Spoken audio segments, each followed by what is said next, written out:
This is the NSPN Prep Update, a weekly look at scores, highlights, and stories from across the state. We go to the NSPN studios. Here's your host, Ryan Phelps. Hello and welcome to the Prep Update for October 20th. We start with a little midweek football as we wrapped up the regular season on MEA Wednesday. We start with Dawson-Boyd at Minneota, a rivalry game, but one team took control early. Kellen Bradley would barrel his way through a gauntlet to earn a 30-yard touchdown run. Minneota completes an 8-0 regular season with a 34-3 win. Eastridge at Woodbury, the intra-city battle that they took out of town to TCO, home of the Vikings. Woodbury, after an interception, Emmett Snuggerud 32 yards to Mark Mathis, third TD of the night for him, 2 rushing and this catch. Woodbury holds on 24-15. Chatfield at Pine Island. Chatfield was given a heavy dose of Nick Thine. The Pine Island running back goes 59 yards for this score. He had 3 TDs on the night, and Pine Island closes out an 8-0 season with a 30-0 win. Redwood Valley at St. Cloud Cathedral. The Cardinals were number 9 in Class 2A coming in, but faced a tough Crusader team looking for a big win. Henry Schlow with the QB keeper, a 31-yard score, and that's how this would end. St. Cloud Cathedral wins in an upset, 21-14. Bemidji at Monticello, some fourth quarter sleight of hand for the Magic. Garrett Bauer takes the initial pitch, but then gives to Cole Mueller, who goes 45 yards to complete the trick.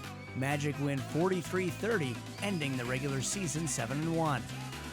Brainerd at Spring Lake Park. Panthers clawing to keep their perfect season going. Fourth down, Brainerd in Panther territory looking to extend the drive. Bo Schwartz looking for Luke Merseth on the near side, but Colin Welch knocks it away. Spring Lake Park wins 17-10. St. Agnes at Hill Murray. First quarter, Pioneer QB Braden Hartman drops back, gets hit as he throws by Henry Bruggeman of St. Agnes, but gets the pass off and connects with Tristan Will for the 7-yard score. That would turn out to be all they needed as the Pioneers win 35-0 to go 7-1 in the regular season. Randolph at Lake City. Big offensive output early for the Rockets. Still in the first quarter, Tristan Zingler with a 49-yard sprint to the end zone, and Randolph gets their second win of the season, 50-28 over Lake City. Chaska at New Prague. Chaska led going into the fourth, but back and forth scoring made it a game. Hawks QB Sam Summer on the keeper goes 41 yards for the go-ahead score, and Chaska would win 26-15. That's win number 6th of the year for the Hawks. Eastview at Park, and the Wolfpack looking for their first win. Tied at 30, last play of regulation. Matthew Commande lines up a 32-yard field goal try, but misses. Wait, there's a flag on the play. Roughing the kicker. 15-yard penalty and re-kick. 18-yard try this time, and Commande nails it. First win of the season for Park, 33-30. On the east side, 2 football programs have been at or near the top for a generation. They met once again to decide who will dominate the district. Mahtomedi at St. Thomas Academy, a battle of the undefeateds. Inside the 10-yard line, Tristan Carl finds a wide-open Grant English in the end zone. The Cadets get the clean sheet regular season with a 35-7 win over the Zephyrs. Lakeville South at Rosemount, battle for who gets win number 7 on the year. And running back Savion Severson puts in his 2 cents, or make that 53 yards. Rosemount wins 20-15. Mille Lacs at Bertha Hewitt. It was a good night to have a good running back. Bertha Hewitt's Garrett Becker hands off to Gage Barthel, who runs 40 yards for the score. Bears win 40-12 for their 7th win of the year. Deer River at Mountain Iron Buell. Defense ruled here with just 1 score in the game. In the first quarter, Ranger QB Caleb Rossi lateraled to receiver Isaiah Alto, who took his turn at QB, passing to Rossi. He sprinted down the sideline. It was a 55-yard score, and MIB wins 6-0. St. Charles at Cotter. First quarter, Cotter QB Dane Guzzo hands off to Isaac Menke, who rambles 51 yards for the score. Cotter is 7-1 for the first time since 2006 and will host a playoff game for the first time since '07. Norwood Young America at Goodhue. Wildcats leading big in the third when Jackson Carlson takes the carry 15 yards to the house. Goodhue 8-0 with a 43-7 win. Minneapolis North at St. Paul Johnson. Polars didn't stall in their quest for 8-0. Sophomore Tavin Stoll with a 7-yard TD run. North over Johnson 46-0. In fact, the Minneapolis City Schools swept St. Paul this weekend. Annandale at Jordan. Cardinals stay perfect thanks in part to Isaiah Turner, who scores from 24 yards out in the first quarter. Annandale wins 38-7. Esco at Two Harbors. Esco on the road looking for win number 6 early in the first quarter. Ben Schmitz takes the handoff and easily sprints 79 yards for the opening score. Esco would go on to win 28-6. Richfield at Holy Angels. The stars aligned for the 7th time this season. Emmett Anderson with the 45-yard carry. Holy Angels blanks Richfield 49-rip. North Branch at Hermantown. Who is the better 6-1 team here? Well, on Wednesday, it was the Hawks. Martin Sleen runs 66 yards for the score. Hawks win big, 56-26. Osseo at Champlin Park. Rebel QB Miles Felton keeps it himself. This was his 3rd TD of the game, and they would need them all. Champlin Park wins 28-21. It's time for some trivia. Which soccer teams have allowed the fewest goals in a season? Looking for boys and girls here. The answer, plus soccer section final highlights and state tournament brackets after the break. There's a new destination for all things Minnesota high school sports. It's called Strib Varsity. It's from the Minnesota Star Tribune, so you know it's trusted. With a deep bench to cover all of Minnesota. We've rebuilt and relaunched our MN Prep hubs and added more sports. Stories, streams, stats, scores, schedules. We have it all at Strib Varsity.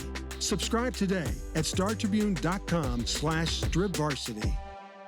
Support your teams and community with NSPN.TV. Enjoy exclusive coverage from summer town ball to high school championships. Plus, feature stories and podcasts that bring you closer to the action. Stay connected with NSPN.TV, your neighborhood sports network.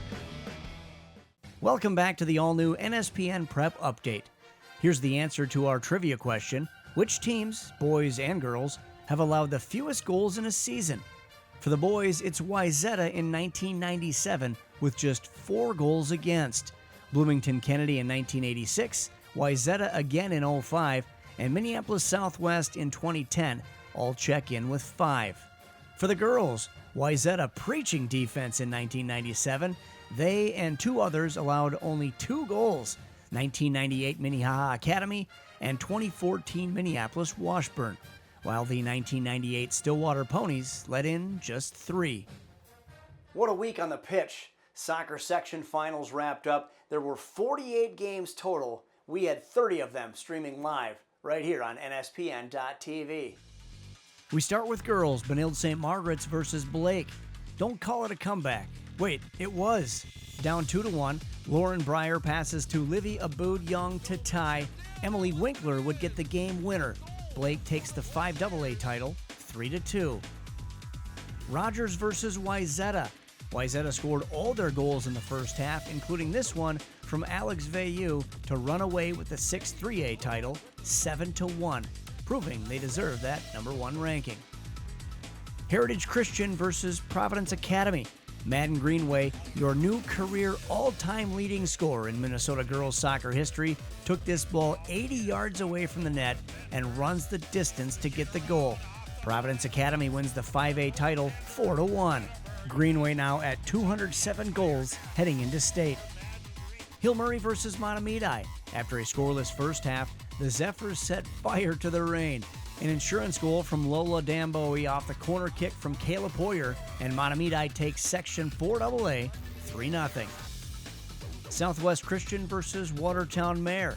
Sometimes the setup is just as good as the goal. Ellie Allen from the right side of the field threads it to Ellie Lamo for the game winner. Watertown Mare captures the 6A championship 1-0. Mounds View versus Spring Lake Park. 2 halves, 2 overtimes, and 9 rounds of a shootout couldn't decide this one. In the 10th round of PKs, Moundsview goalkeeper Finja Poacher makes a diving stop to capture the 5-3A championship 1-0. St. Croix Prep versus Concordia Academy. Georgia Becker of the Lions sets up a corner kick, cleared initially, but finds its way to Amy Tao, who hits it home. St. Croix Prep takes the 4A title 7-1, just their second ever trip to state. To the boys, Egan versus Rosemount, an upset in Irishtown, already up by 1. Egan puts it away on a breakaway. Eddie Couture Valencia passes to the left for Owen Gentilla. The keeper misses, and Egan wins the 3 AAA championship 2-0. Pelican Rapids versus St. Cloud Cathedral. Jacob Oliver scores twice to set a new Minnesota State High School League boys career goals record with 134 and counting, and a single-season goals mark with 51 and counting. Crusaders win 8A 3-1, a hat trick of milestones for Jacob Oliver. Cretin-Durham Hall versus Simley. Here's the only goal in this game. A strong setup from Elvis Hernandez-Paz and a header just in front of the net from Michael Hernandez-Ruiz gives Simley the upset in 3AA, 1-0. Southwest Christian versus Breck. This play took a while to develop, but it was worth it. Javi Ortiz from just under 30 yards out beats the keeper by the left post, and Southwest Christian takes the 6A title 1-0. Benilde St. Margaret's versus Blake. Look what I found. Blake defender Greg Pereppa-Lipson runs up on a loose ball and rifles a shot for a goal. Blake wins the 5AA crown 3-1. St. Paul Central versus Stillwater. Overtime thriller in Stillwater. Tied at 3, the Minutemen get a corner kick from Henry Ogg, and Conrad Iwaskowiak nets the game winner 4-3. St. Paul Central is your 4 AAA champion. Tri-City United versus St. Peter. Scoreless in the first half until Gavin Phelps runs up defensively on the ball and shuttles it downfield to Giovanni Ruiz Gomez, who loses his balance but puts enough on the shot to find the back of the net. Titans take the 2A title 1-0, first trip to state in TCU history. So the field is set. 48 teams will compete in the state quarterfinals this week, and we'll have it all right here on NSPN.TV. Let's check out the brackets. We'll start in Class 1A boys. The number 1 seed goes to the defending Class 2A champs, Holy Angels. They get the new kids on the block from Tri-City United, Tuesday 5:30 in Shakopee. The 4-5 matchup, Southwest Christian takes on Duluth Marshall. That one's Thursday at 5:30 in Forest Lake. The 2 seed is Stewartville. They draw Mounds Park Academy in the quarterfinals, Wednesday 5:30 in Farmington. And the 3 seed, St. Cloud Cathedral, they get Cristo Rey Jesuit, Thursday in Spring Lake Park at 5:30. For the girls, the defending champs, Providence Academy gets the number 1 seed. They face Albert Lee in round 1, Tuesday at 7:30 in Farmington. ESCO is number 4. They face number 5 St. Croix Prep, Wednesday at 5:30 in White Bear Lake. The 2 seed is Watertown Mare. They get La Crescent Hoka in round 1. That one Tuesday at 5:30 in Farmington. And the 3 seed is St. Cloud Cathedral. They face St. Paul Academy Summit School Thursday at 7:30 in Spring Lake Park. Class 2A boys, the number 1 seed is Blake. They draw Duluth Denfeld in round 1. That game Tuesday at 5:30 in White Bear Lake. Number 4 Northfield versus number 5 Sartell, Wednesday at 7:30 in Monticello. Number 2 Simley gets Delano, Thursday 5:30 in Monticello. And number 3 New Ulm, they'll take on St. Paul Como Park Wednesday at 7:30 in Farmington. The 2A girls tournament looks like this. Number 1 Montemedi faces Grand Rapids on Tuesday in Forest Lake at 5:30. Number 4 Mankato East versus number 5 Byron, Tuesday at 7:30 in Shakopee. Number 2 Blake gets Sartell Wednesday at 5:30 in Monticello. And number 3 Holy Angels versus St. Francis Wednesday at 5:30 in Spring Lake Park. Class 3A boys, number 1 Edina. They face St. Paul Central Thursday at 7:30 in Forest Lake. Number 4 Wayzata versus number 5 Blaine, Wednesday at 7:30 in White Bear Lake. Number 2 Buffalo draws Rochester John Marshall Wednesday at 7:30 in Spring Lake Park. And number 3 Maple Grove versus Egan Thursday at 7:30 in Shakopee.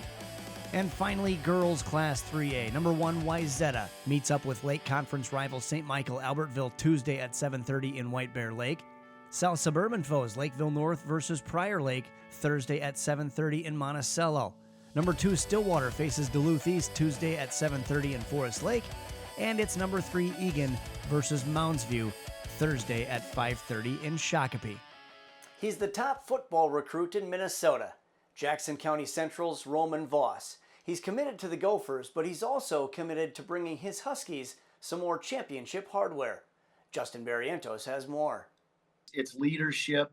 I mean, he's been starting for us at quarterback since he was in 8th grade.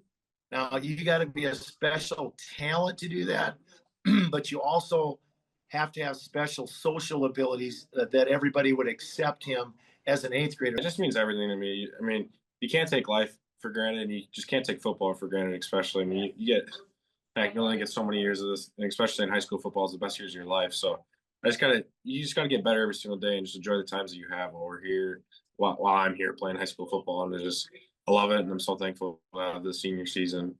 I mean, you can go a lifetime without getting a player like Roman Voss. And we have 2 Division I players. Weston Rouse, also a Division I player. So this roster, you don't win without talent. We've got a lot of it. It's just been really, really fun. I just got to give credit to the guys and give credit to the whole linemen up front. Just all year they've been blocking really, really, really good, and give credit to our OC and our coaching staff as well. Just every single day getting better. Although JCC won the state title last year, if everything goes right, this year would be Voss's first on the field, as he was injured in the first round of state last year and in the state semis 2 years ago. I remember after the Central game being, almost feeling like we didn't win the game. It's kind of oh no, not again. And we were all pretty down. And Roman did a great job of firing the coaches up. Hey, we still have a really good football team. It's a little bittersweet. I wish I was playing with the guys, but I mean, I had no doubt in my mind they were going to get it done. And it was still awesome to watch them on the sidelines. And me and my other best friend, we both got hurt, and it was just like, gosh, I wish we were out there. But I mean, it was still just an awesome achievement. Still feel like I was a part of it as well. And I'm Justin Barrientos, NSPN.TV. There's still one more segment left on the Prep Update. Volleyball highlights are next, plus a look ahead at this week's football and volleyball section lineup, and a school snapshot with a giant semi-aquatic meat-eating mammal. New journey. Division III straight to Division I. New energy.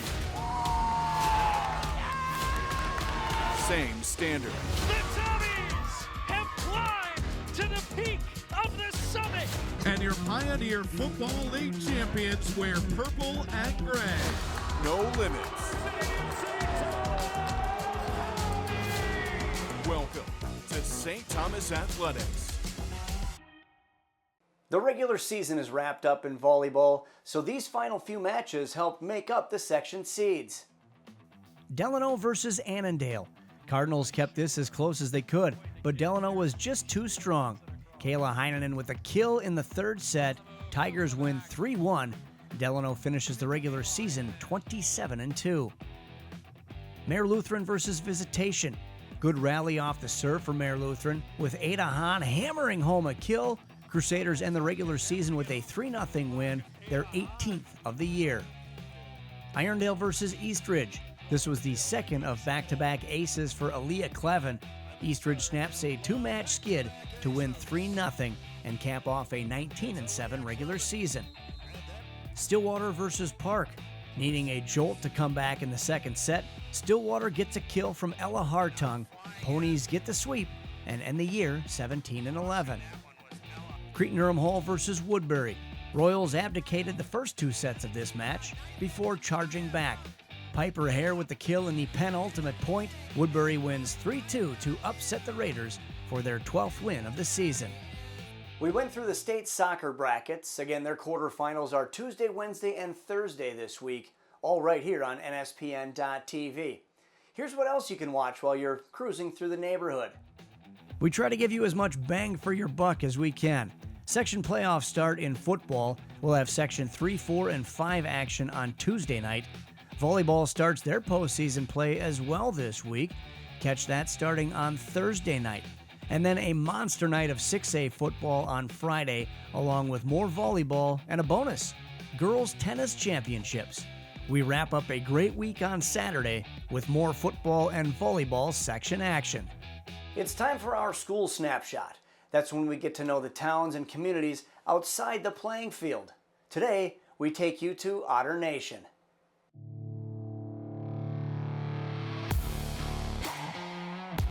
Fergus Falls, Minnesota, located in Otter Tail County, which is on I-94, about 160 miles northwest of the Twin Cities between Alexandria and Moorhead, and home to Otto, the largest otter statue in the world, measuring 40 feet long. Farming, industry, healthcare, and power, just some of the things that drive the local economy. And the community is ingrained in the school. Whether it's athletics or fine arts, Otter Nation is there. On a busy concert night, it's hard to find a seat in the auditorium that holds up to 1,400. They do well in the classroom too, with college in the schools. That's 22 courses kids can take on campus for college credit. There's also a focus on the trades. For example, their many automotive classes see over 300 kids per year. No matter the career or the college, Principal Mark Anderson says their students are prepared. You name it, they get in. We've had kids watch 42 surgeries this year, kids working and getting their college paid for from a couple of the manufacturing and egg businesses around the town. So our community, they're huge supporters of what we do in the school, and they're just really big supporters of what we need to do to make sure that Fergus continues to grow in the right ways. But don't forget about athletics. Fergus Falls has a strong sporting tradition, with success in basketball as the girls took home second at state just a few years back. And the ski teams are prominent at the state meets. It's pride, it's community, and it carries on long after graduation. The only thing I would say is if you put me on with a voice, the one thing I would love to hear, it's always a great day to be an Otter. That'll do it for this episode of the all-new NSPN Prep Update. We'll be back with more next week. For Hannah, JB, and the rest of the NSPN crew, I'm Ryan Phelps saying so long from the Neighborhood Sports Network.